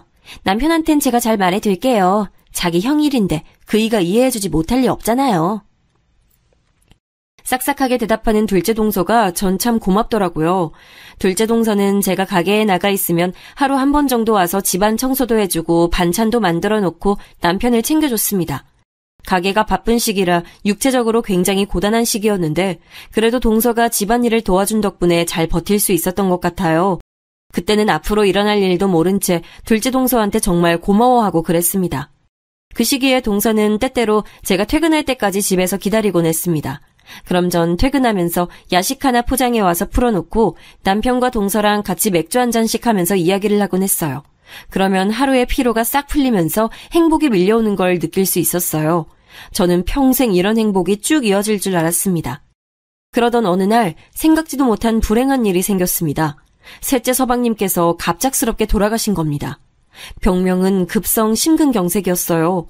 평소 살집은 조금 있었지만 뼈도 굵고 근육도 잘 잡혀 보였던 건강한 서방님이라 어떻게 하루아침에 이런 일이 생길 수 있는지 믿기지 않았습니다. 셋째 동서가 해준 말로는 서방님께서 몇 날 며칠 야근을 하다가 돌아온 날 너무 피곤하다고 말하고 자리에 누웠을 뿐인데 다음날 아무리 깨워도 일어나지 않아 서방님이 세상을 떠난 걸 알게 됐다고 하더라고요. 사인을 판단해준 의사의 말로는 과로해서 심장에 무리가 간 거라고 하던데 어찌나 무섭던지요. 셋째 동서는 얼마나 큰 충격을 받았던 건지 장례식을 치르는 내내 펑펑 오열하다가 혼절하기까지 했습니다. 셋째 동서의 아이들은 제 엄마가 그러는 모습을 보며 따라 울다가 잠들기도 했죠. 그렇게 우리 가족은 둘째 서방님을 상주로 세워 어찌어찌 무사히 장례식을 끝마쳤습니다. 그런데 장례식을 마치고 나니 보이지 않았던 현실적인 문제가 보이기 시작하더라고요. 셋째 동선에는 아이가 셋이었는데 첫째가 아직 초등학교에 다니고 있고 막내는 이제 막 걸음마를 뗀 나이였습니다. 앞으로 아이 셋을 키우기 위해선 여러 가지 도움이 많이 필요할 텐데 셋째 동서의 친정 부모님은 이미 해외에 사는 셋째 동서의 언니네가 모시고 가버린 지 오래라 도움받을 수 있는 것이 전혀 없는 상태였습니다. 게다가 연락도 끊긴 지 오래라더군요. 생각해보니 서방님의 장례식장에서도 셋째 동서네 친가 사람들이 오는 것을 본 적이 없었습니다. 셋째 동서의 말을 들어보니 의탁할 만한 다른 친척들도 없는 가정 환경에서 아이들 학교랑 장례를 어떻게 챙겨야 할지 그리고 이제 어떻게 살아야 하는지 고민이 많아 보였습니다. 듣고 있던 제가 다 막막해질 정도였죠. 그래서 장례식을 끝마친 이후에 저는 억지로 시간을 내서라도 둘째 동서랑 같이 자주 셋째 동서를 찾아갔습니다. 그때마다 셋째 동서가 힘없이 저와 둘째 동서를 맞이해주는 걸 볼 때마다 마음이 짠해지더라고요. 어느 날 기운을 내라고 말을 하니 셋째 동서가 장례식 이후부터 꾹 닫고 있던 입을 열고 속풀이를 하더군요. 네, 힘내야죠. 그래야 하는데 형님, 저 너무 힘들어서 주택대출 이자도 내야 하고 아이들한테 들어가는 돈도 만만치 않은데 너무 막막해요. 지금 저축해둔 거랑 적금해둔 거 전부 깨서 다 쓰고 있는데 언제까지 버틸 수 있을지도 모르겠고 게다가 경력이 단절돼서 취직도 잘 안 돼요. 저 이제 어떡하죠, 형님? 저는 동서의 말을 듣고 남일 같지 않아서 너무 가슴이 아팠습니다. 꼭 제 어린 시절을 보는 기분이 들었거든요. 물론 저는 동서와 같은 일을 겪지는 않았지만 셋째 동선의 아이들이 앞으로 겪을 일들이 힘들었던 제 어린 시절과 닮았다고 생각했습니다. 제가 어린 시절에 아버지께서는 사업을 하고 계셨는데요. 갑자기 아버지께서 하시던 사업이 망하는 바람에 집에 억 단위의 빚이 생겼습니다. 아버지는 빚을 갚기 위해 막노동도 마다하지 않고 일을 하셨고 어머니도 생계를 위해 남의 집 가정부살이 일도 하셨습니다. 그렇게 빚을 갚아나가는데도 집안 형편이 나아지지 않아 반지하로 이사가고 온 가족이 계속 빚과 가난에 허덕이면서 살았었죠. 지금 셋째 동서가 겪고 있는 일이 꼭 제 어릴 때 같았고 셋째 동서가 헤쳐나갈 길이 얼마나 힘들지 눈에 훤했습니다. 그래서 셋째 동서의 막막한 마음이 너무나 잘 와닿았습니다. 저는 셋째 동서의 생활고를 모르는 사람처럼 그냥 지나치듯 바라볼 수 없었어요. 아이들도 아직 한창 자랄 시기고 게다가 제가 외로울 때 옆에 있어줬던 셋째 동서를 외면한다면 사람이 할 짓이 아니라고 생각이 들었습니다. 그래서 저는 조금이나마 보탬이 됐으면 하는 마음으로 이전부터 남편 모르게 모아뒀던 제 비상금 1,000만 원을 셋째 동서에게 툭 하고 보내줬습니다. 돈을 보내고 나니 얼마 지나지 않아 셋째 동서로부터 전화가 오더라고요. 형님, 갑자기 형님 이름으로 돈이 들어와서 놀라서 전화드렸어요. 이게 웬 돈이에요? 이거 설마 저 주시는 거예요? 그동안 내가 형님이면서 챙겨준 게 별로 없는 것 같아서 부담 갖지 말고 받아줘, 동서. 그거 내 비상금이라 남편도 모르니까 혹시라도 내 남편 눈치 볼 필요 없어. 그러니까 그걸로 급한 불부터 끄고 아이들 잘 챙기고 동서 마음도 조금이나마 놓였으면 좋겠네. 앞으로 정신 단단히 붙잡고 살아가야 돼. 전화기 너머로 셋째 동서는 울먹이면서 제게 연신 고마워했습니다. 대출이자 막을 돈도 없어서 돈이 급한 상황이었는데 이렇게 절박한 순간에 제가 돈을 내어주니 하늘에서 내려온 동아줄 같다고 정말 감사하다는 겁니다. 저는 감사의 말을 드리려고 한 일은 아니었지만 사람 마음이란 게 칭찬을 들으니 내심 참 뿌듯하더라고요. 그래서 저는 셋째 동서에게 아이들을 맡길 곳이 필요하다거나 앞으로 필요한 것이 있으면 최대한 도와줄 테니 언제든 말하라고 했습니다. 그러자 셋째 동서는 또 감사하다 말하며 울더군요. 그렇게 동서는 어떻게든 정신을 다잡고 생활전선에 뛰어들었습니다. 그렇게 노력한 끝에 셋째 동서는 작은 회사의 사무직 보조로 취업에 성공했습니다. 저는 동서의 좋은 소식에 함께 기뻐했죠. 그러는 동안 부러졌던 제 남편의 다리도 다 나아 좋은 소식이 2배가 됐습니다. 남편은 서방님이 돌아가신 뒤 정말 많이 슬퍼했었는데 그래도 집에서 가만히 쉴 수는 없다며 다시 가게 일을 맡겠다고 하더군요. 모두에게 슬픔이 남아있었지만 천천히 조금씩 모든 게 제자리를 찾아가는 것 같았습니다. 몸이 가뿐해진 남편은 다시 가게를 맡아서 이어가고 저도 다시 몸조리를 시작하기로 했죠. 그러던 어느 날 셋째 동서가 제게 할 말이 있다면서 만나자고 했습니다. 알겠어. 그럼 오늘 우리 집으로 올래? 둘째 동서도 불러서 같이 맛있는 거 먹으면서 이야기하자. 오늘 내가 쏠게. 아니에요, 형님. 오늘은 저희 둘만 따로 만나면 안 될까요? 제가 긴히 드릴 말씀이 있는데 딱 형님께만 드리고 싶은 말씀이어서요. 평소에 셋째 동서가 그렇게 말한 적이 없어서 의아했지만 셋째 동서의 말투가 워낙에 진지해서 저는 뭔가 중요한 말을 하려나 보다 싶었습니다. 그래서 저는 셋째 동서가 하자는 대로 집 근처에 있는 카페에서 단둘이 만나기로 했습니다. 그렇게 기다리고 있으니 얼마 안 있어 셋째 동서가 카페로 찾아왔습니다. 카페에서 만난 동서는 어딘가 안절부절 못하더라고요. 그 모습이 걱정스러워서 무슨 일 있냐고 물어보니 동서는 자꾸만 몇 번이고 말끝을 흐렸습니다. 제가 성미가 급해 바로 퇴근을 하니까 결심한 듯 동서가 조심스럽게 입을 열었습니다. 그런데 셋째 동서가 하는 말들은 하나같이 믿을 수 없을 정도로 충격적인 말들이었습니다. 글쎄, 제 남편이 바람을 피우고 있다지 뭐예요. 형님, 저 농담하는 거 아니에요. 제가 이때까지 비밀로 하고 말씀을 못 드리고 있었는데 이렇게까지 도움받은 처지로 인간적으로 도저히 입 다물 수 없어서요. 둘째 형님, 아주버님이랑 바람을 피우는 사이예요. 그것도 꽤 오래됐어요. 동서, 그게 대체 무슨 말이야? 나 이런 장난 싫어하는 거 알잖아. 장난하는 거면 그만해. 셋째 동서의 말을 처음 들은 저는 셋째 동서가 둘째 동서와 제 사이를 이간질하려는 줄 알았습니다. 사실 셋째 동서가 둘째 동서와 제 사이를 이간질할 이유도 없었습니다만 너무 믿기 어려운 말인데다가 제가 아는 남편과 둘째 동서는 전혀 그런 사이로 보이지 않았기 때문이었어요. 그리고 그동안 남편에게서 받아온 믿음과 남편이 보여온 행동에서 다른 어떠한 이상 징후도 본 적이 없어서 더더욱 그런 마음이 들었죠. 제가 주저하는 낌새를 보이자 동서는 다시금 이렇게 말했습니다. 아니에요. 제가 이런 장난을 치려고 형님께 단둘이 보자고 했겠어요? 사실 저도 끝까지 말 안 하려고 했는데 형님이 이렇게 도와주시는데 제가 어떻게 입 닫고 있겠어요. 정말이에요, 형님.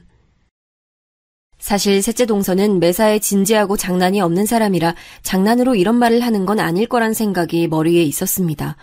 그 말을 들으니 찻잔을 잡은 손이 저도 모르게 떨리더군요.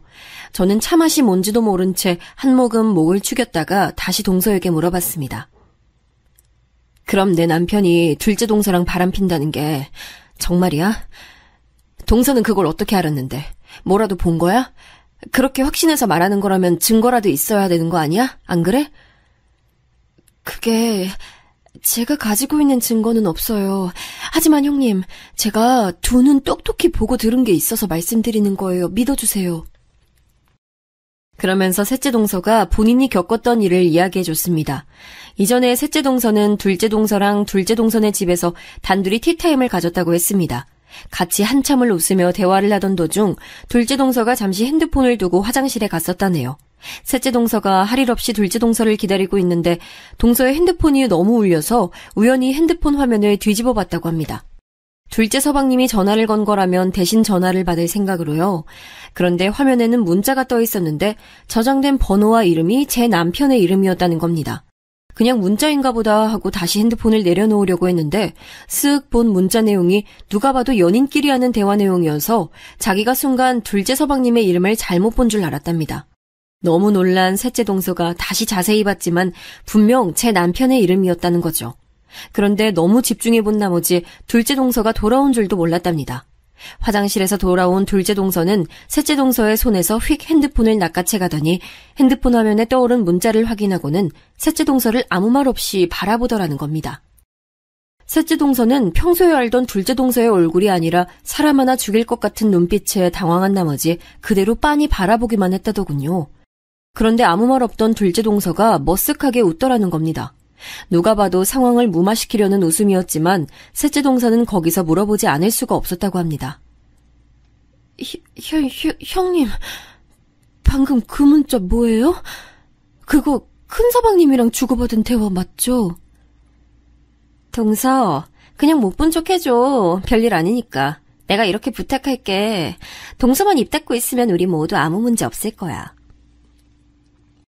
셋째 동서가 기가 막혀 어쩔 줄 몰라 하자 둘째 동서는 머뭇거리다가 몇 번이고 비밀로 해줄 수 없냐고 말하더라는 겁니다.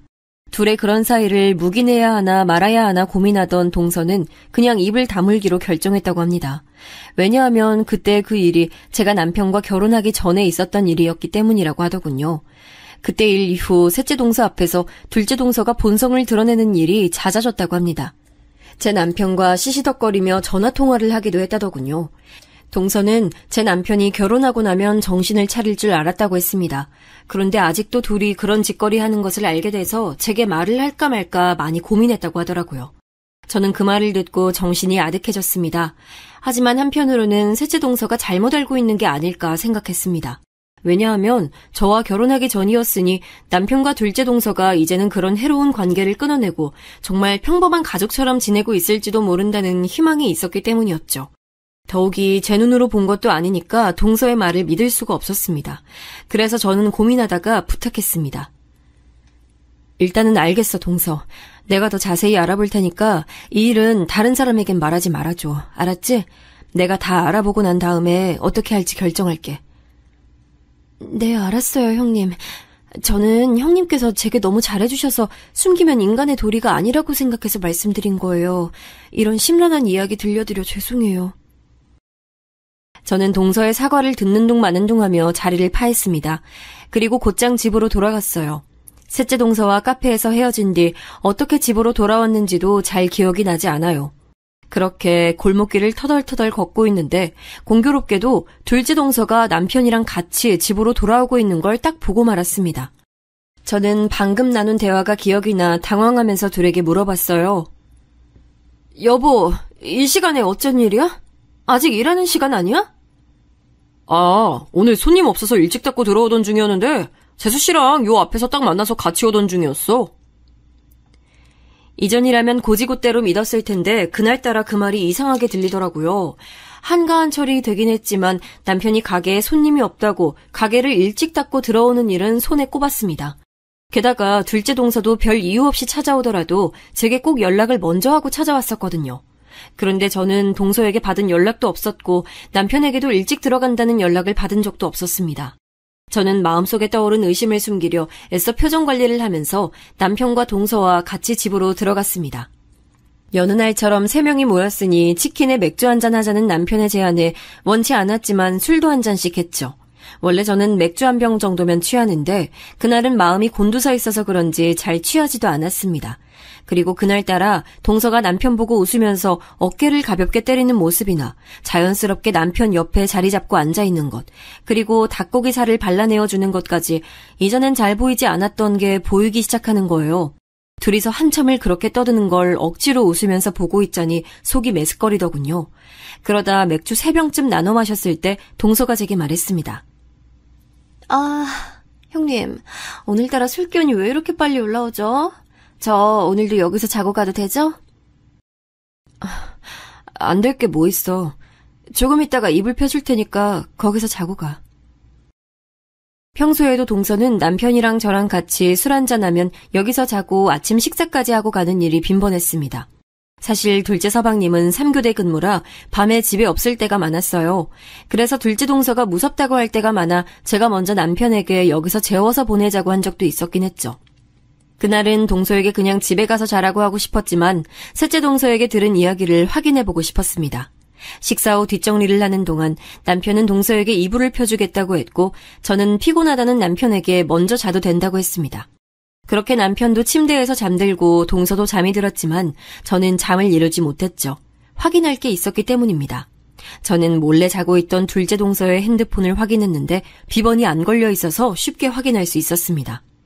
의심스러운 것은 하나도 없었고요. 가족 단톡방에서 이야기한 거 말고 남편과 사적으로 대화를 한 흔적도 없었고 전화 기록도 없었습니다. 남편의 핸드폰을 확인해도 마찬가지였습니다. 하지만 그 부분이 이상했습니다. 둘의 핸드폰은 인위적으로 지운 것처럼 서로에 관한 대화 흔적이 아무것도 없었거든요. 둘째 동서는 저랑 남편과 일주일에 한두 번은 꼭 만나고 만나기 전에 전화통화로 연락도 하는 것으로 알고 있는데 그 흔적도 없었으니까요. 저는 온몸에 피가 식는 것이 느껴졌습니다. 직감적으로 둘 사이에 뭔가 있다는 게 느껴졌죠. 저는 제대로 된 증거를 잡기로 마음먹었습니다. 제가 온종일 둘째 동서와 같이 있는 게 아니라서 동서를 파고드는 일은 어려웠기 때문에 매일 집에 돌아오는 남편에게 집중했죠.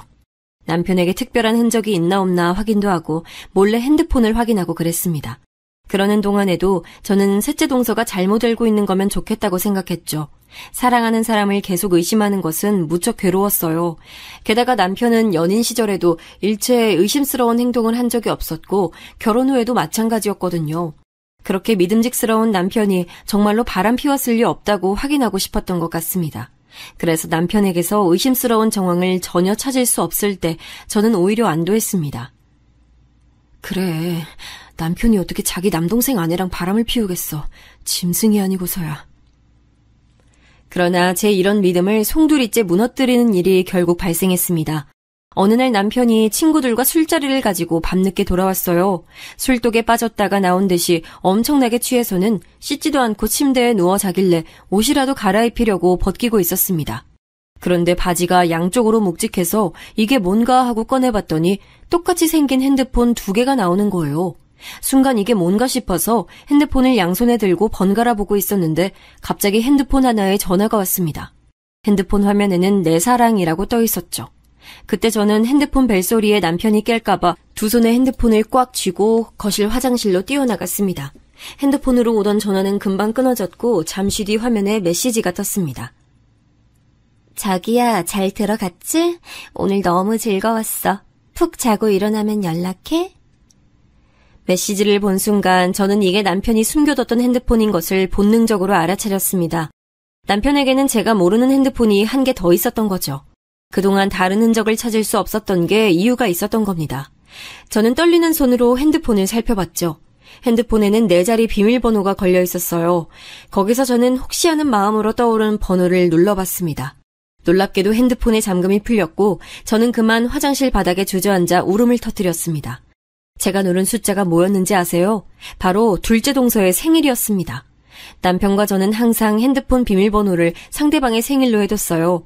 그게 사랑하는 사람에 대한 애정 표시이며 예의라고 남편이 말했었는데 어떻게 이럴 수가 있을까요? 저는 화장실에서 한참을 숨죽이고 울다가 정신을 차렸습니다. 이때가 아니면 남편의 바람 증거를 더는 잡을 수 없을 것이라고 느꼈어요. 핸드폰을 확인해보니 둘이 나눈 대화 기록이 가득했습니다. 거기엔 둘째 동서의 이름을 부르며 사랑한다고 하는 남편의 말이 있었습니다. 저는 핸드폰을 부수고 싶은 마음을 꾹 참아가며 그걸 전부 제 핸드폰으로 사진을 찍어뒀습니다. 사진첩에는 둘이 놀러간 흔적이 가득했고 서로 뽀뽀하면서 찍은 사진까지 있었습니다. 제 핸드폰으로 사진들을 옮기며 살펴보는데 문득 사진 속에 익숙한 장소가 보였습니다. 그건 바로 우리 집 안방 침대였죠. 그걸 알아차린 순간 저는 숨을 쉴 수가 없었습니다. 사진이 찍힌 날짜를 확인해보니 딱 남편이 다리를 다쳐서 집에서 쉴 때더라고요. 둘째 동서가 자기가 남편을 챙겨주겠다고 했던 그때 말입니다. 저는 해일처럼 밀려오는 배신감에 미칠 지경이었죠. 저는 떨리는 손으로 마지막까지 둘이 찍은 사진들을 제 핸드폰으로 전송해두고 화장실에서 나와 안방으로 갔습니다. 그리고 잠들어 있는 남편 뺨을 사정없이 때렸죠. 뺨을 연속으로 4대 정도 때리자 남편이 놀라서 잠에서 깨서 소리를 질렀습니다. 아이, 대체 뭐 하는 거야? 왜 자는 사람 뺨을 때려? 저는 남편의 말에 아무 대답도 하지 않고 남편에게 핸드폰 2개를 던졌습니다. 남편은 아직 잠에 취해 어리둥절해서 저와 핸드폰을 번갈아 봤습니다. 그리고 상황 파악한 듯 얼굴이 새하얗게 질리더군요. 그동안 둘째 동서랑 재밌었니? 아무것도 모르는 나 바보 만들면서 둘이 재밌었어? 저는 남편이 무슨 말이라도 해주길 바랬습니다. 하다못해 미안하다는 말 한마디라도 말이에요. 하지만 남편은 아무 말도 하지 않더군요. 저는 그런 남편의 얼굴을 빤히 바라보다가 방에서 나와 지갑과 핸드폰만 챙겨서 집에서 나왔습니다. 제가 나갈 때까지 남편은 나와보지도 않았습니다. 저는 그 길로 택시를 타고 친정으로 향했습니다. 친정으로 가는 동안 남편에게 계속 전화가 왔지만 받지 않았죠. 택시를 타고 가는데 내내 눈물이 흐르더군요. 제가 너무 우니 택시기사님께서 무슨 일 있냐고 울지 말라고 달래주실 정도였습니다. 그렇게 한참을 달려 친정에 도착해 집에 들어가니 부모님께서 깜짝 놀라서 달려나오셨어요. 제가 연락도 없이 온 적이 거의 없었으니까요. 부모님 얼굴을 뵌 순간 저는 품에 안겨 오열했습니다. 무슨 일이냐고 묻는 부모님 말씀에 우느라 대답조차 할 수 없었어요. 그렇게 저는 울다가 지쳐 잠들었고 다음날 일어나 보니 늦은 오후였습니다. 일어나서 핸드폰을 확인해 보니 남편에게 메시지가 와 있었습니다. 미안해, 딱 3글자였죠. 남편의 메시지를 보고 저는 정신 나간 여자처럼 한참 웃었어요. 어이가 없다는 심정이 딱 이거구나 느꼈습니다. 저는 남아있던 일말의 정까지 전부 사라지는 것을 느끼고 남편에게 이혼하자는 답장을 보냈죠. 그리고 부모님께 자초지종을 전부 말씀드렸습니다. 부모님은 제 얘기를 다 듣고 엄청나게 화를 내셨습니다. 아빠가 당장 남편을 찾아가서 다 뒤집어버리겠다는 걸 간신히 말리고 제가 할 테니 믿고 기다려달라고 했습니다. 그 후 저는 시어머니께 전화를 드려 뵙고 말씀드릴 게 있다고 했습니다. 그런데 시어머니께서는 이미 다 알고 계신다는 듯이 말씀하시더라고요. 그래, 동석이한테 얘기 다 들었다. 네가 뭔가 오해를 한 것 같은데 그러면 말로 풀어야지. 그렇다고 남편 뺨 때리고 집 나가는 아내가 어딨니? 네 이야기 들어줄 테니 우선은 만나서 이야기하자꾸나. 저는 전화로 들려오는 시어머니 말씀에 너무 기가 찼습니다. 아니, 오해라니요. 남편이 어떻게 말했을지 뻔히 보이는 듯 했습니다. 그때 시어머니께서 본인 하실 말씀만 하고 전화를 끊으시는 바람에 말대꾸 한번 못했네요. 덕분에 저는 더 일을 갈고 단단히 준비를 마치고 시댁으로 향했습니다. 시댁에 가니 남편과 둘째 동서 다 같이 있었어요. 제가 집안에 들어서니 남편은 무표정하게 절 바라보고 둘째 동서는 어색하게 고개를 돌리더군요. 제가 시부모님 앞에 앉아 인사도 하기 전에 시어머니께서 먼저 말을 꺼내셨습니다. 너 동석이가 사업 때문에 핸드폰 2개 만들어 놓은 걸 가지고 바람 피운다고 오해한 거라면서? 아내가 남편에 대한 믿음이 있어야지. 그렇게 작은 거 하나 가지고 화내고 남편 때리고 집 나가는 거 아니야. 지금이라도 동석이한테 사과하고 둘이 오해 풀고 다시 잘 지내라. 어머니, 이 사람이 제가 오해한 거라고 그래요? 그럼 결혼한 남자가 다른 여자랑 밤새도록 이야기하고 전화하고 껴안고 남의 집 안방에서 사진까지 찍었는데 그게 바람이 아니라 그냥 오해예요? 시어머니 말씀을 듣자마자 열불이 터지더군요. 저는 바로 준비해간 증거자료와 사진들을 전부 앞에 펼쳐놓았습니다. 이거 보세요. 이게 남편 다른 핸드폰에 있던 대화 기록이에요. 여기 이 이름, 이거 둘째 동서 이름 맞죠? 이거뿐만이 아니에요. 둘이 이러고 찍은 사진도 있어요. 어머님이 보시기에 이게 일반적인 가족 사이 같아 보이세요? 저는 둘이 껴안고 이불을 덮은 채 찍은 사진과 종이로 뽑아간 대화 기록을 내밀었습니다. 제가 내미는 사진을 보고 시부모님도 많이 놀라신 것 같더군요. 이게 정말이냐는 듯 시어머니께서 둘째 동서를 돌아보니 갑자기 둘째 동서가 울음을 터뜨리는 거 아니겠어요? 그리고는 둘째 동서가 갑자기 절 쳐다보더니 한마디 하는 겁니다. 형님, 정말 너무하세요. 이거 다 오해예요. 제가 미쳤다고 아주버님이랑 바람을 피우겠어요? 제가 저희 남편 얼마나 사랑하는데요. 이거 다 형님이 일부러 만드신 거죠? 이렇게 조작하실 정도로 제가 그렇게 싫으셨어요? 뭐? 조작이라고? 그럼 내가 가지고 있는 음성 파일 틀어보면 알겠네. 저는 둘째 동서의 말에 핸드폰을 꺼냈습니다. 다들 아시겠지만 요즘은 핸드폰 통화 내용이 자동으로 녹음되잖아요. 이전에 살펴봤던 남편 핸드폰 안에는 전화통화 중 자동으로 녹음되는 파일들이 그대로 남아있더군요. 그때 저는 혹시나 해서 그중 한두 개를 제 핸드폰에 보내뒀는데 이렇게 쓰게 될 줄은 정말 몰랐어요. 저는 모두의 앞에서 음성 파일을 틀었습니다. 그러자 바로 전화를 받는 남편의 목소리가 나왔어요. 다음은 둘째 동서의 목소리가 나왔죠. 둘이 아주 깨가 쏟아질 정도로 다정하게 통화하더군요. 그 내용을 듣자 둘째 동서의 얼굴은 새파랗게 질렸어요. 시부모님도 충격받으셨는지 아무 말도 못하시더군요. 설마 본인 목소리도 못 알아듣는 건 아니지? 왜? 이것도 내가 조작했다고 말해보지 그래? 제가 둘째 동서에게 쏘아붙이자 남편이 갑자기 제게 막 소리를 질러대더군요. 남의 핸드폰에서 마음대로 정보 빼내서 지금 이게 뭐하는 짓이야? 당신 이거 명예훼손이야. 이렇게 사람 창피 주는 거 다 고속감이라고. 하, 창피? 명예? 아, 정말 웃긴다. 당신이 창피라는 걸 알아? 훼손될 명예라는 게 있긴 해? 지금 밖에 나가서 지나가는 사람 아무나 잡고 물어봐. 이런 상황에서 내가 한 짓이 더 큰 잘못인지 당신이 핀 바람이 더 큰 잘못인지? 분위기는 삽시간에 난장판이 됐습니다. 남편은 절 고소할 거라고 소리를 질렀고 둘째 동서는 자꾸 제 말이 거짓말이라며 울더군요. 시아버님은 동네 창피하게 이게 무슨 일이냐며 자리를 뜨셨고 시어머님은 충격 때문이신지 뒤로 넘어가려고 하셨고요. 제가 오늘 여기 온 건 진짜 오해를 풀고 이혼하겠다고 제대로 말씀드리기 위해서였어요. 당연히 이혼 소송 할 거고요. 동서한테도 상간녀 소송에서 위자료 청구할 거니까 그렇게 알고 계세요. 마지막 할 말까지 다 하고 시댁에서 나오는데 둘째 동서가 맨발로 달려나와 제 다리를 잡더군요. 형님, 제가 잘못했어요. 정말 제가 너무 잘못했고 다시는 이런 일 없게 잘할게요. 그러니까 제발 소송만은 말아주시면 안 될까요? 저 이 일 남편이 알면 이혼당해요. 저 이혼당하면 갈 곳도 없어요. 제발 소송만은 참아주세요. 네? 동서, 그럼 그런 일을 만들지 말았어야지. 이제까지 즐길 거 다 즐겨놓고 들키니까 잘못했다고 하면 누가 그걸 받아줘? 정말 이기적이네. 게다가 지금 이 상황에서도 나한테 죄송한다는 말 한마디 없고 본인 이혼당할까봐 그거 걱정만 하잖아.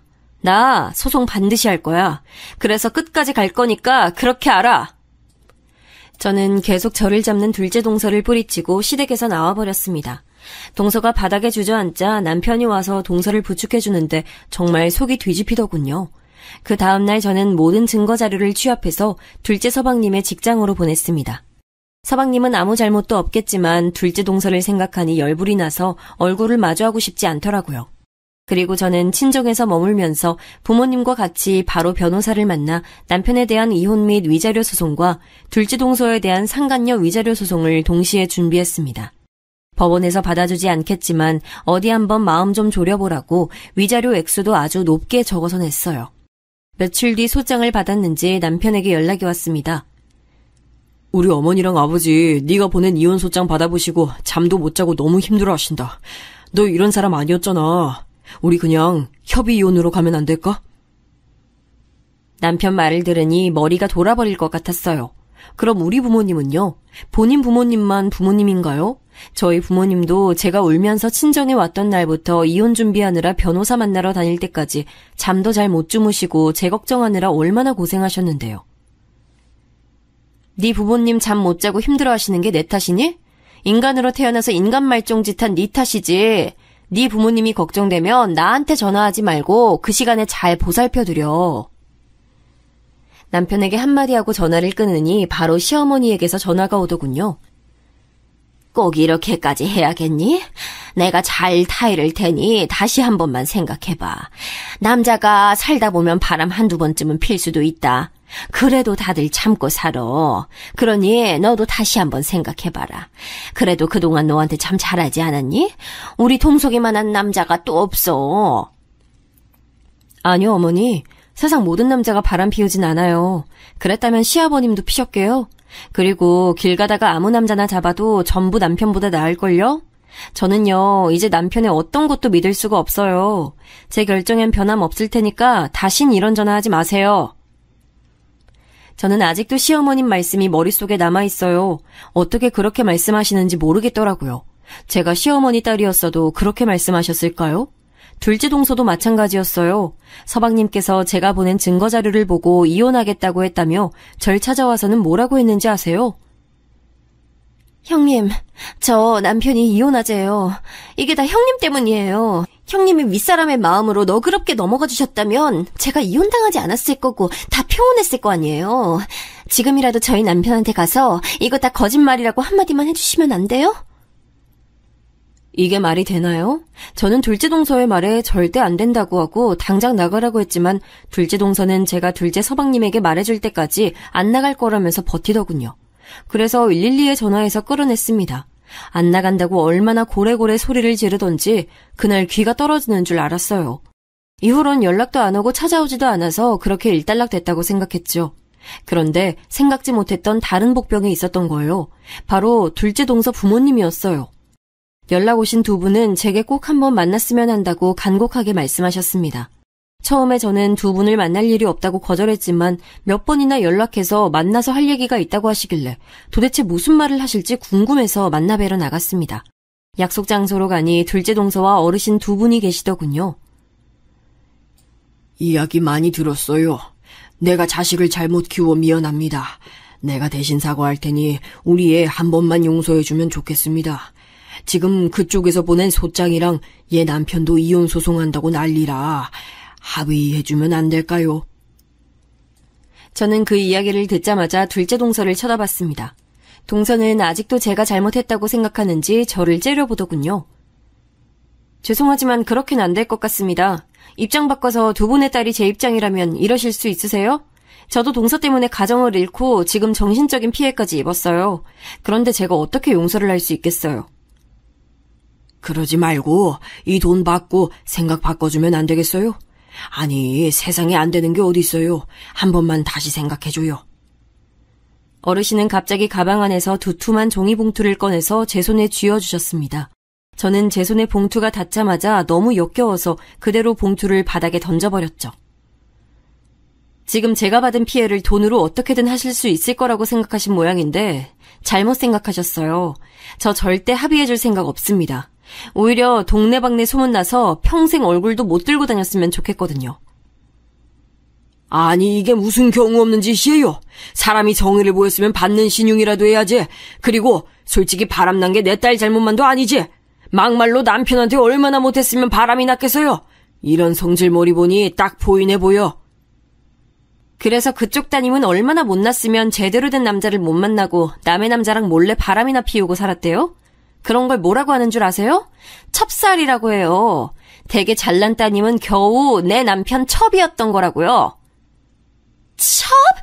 야, 너 말 다 했어?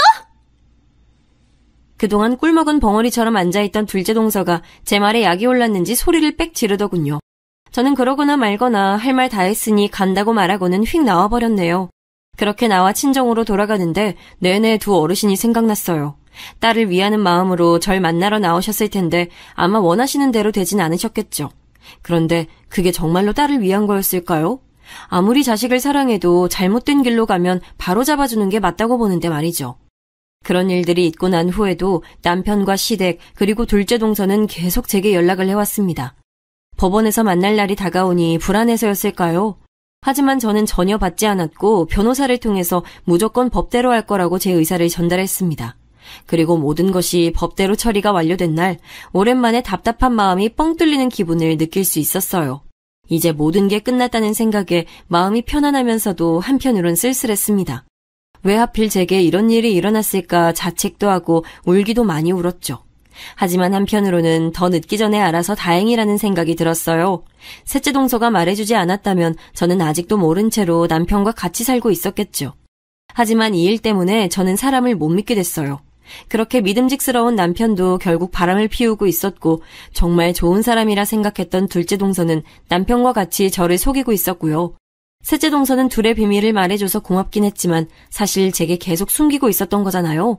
그렇게 생각하면 머리가 아프고 믿음이라는 게 허무하게 느껴집니다. 그래도 상황이 마무리된 이후에는 별다른 일 없이 잘 지내고 있답니다. 이혼 소송 때 몇 번이나 주저앉고 싶을 정도로 힘들었지만 꾹 참고 버티니 봄날이 오더군요. 제 얘기 들어주신 모든 분의 가정에도 평화가 오길 기원하며 항상 행복하시길 바랍니다.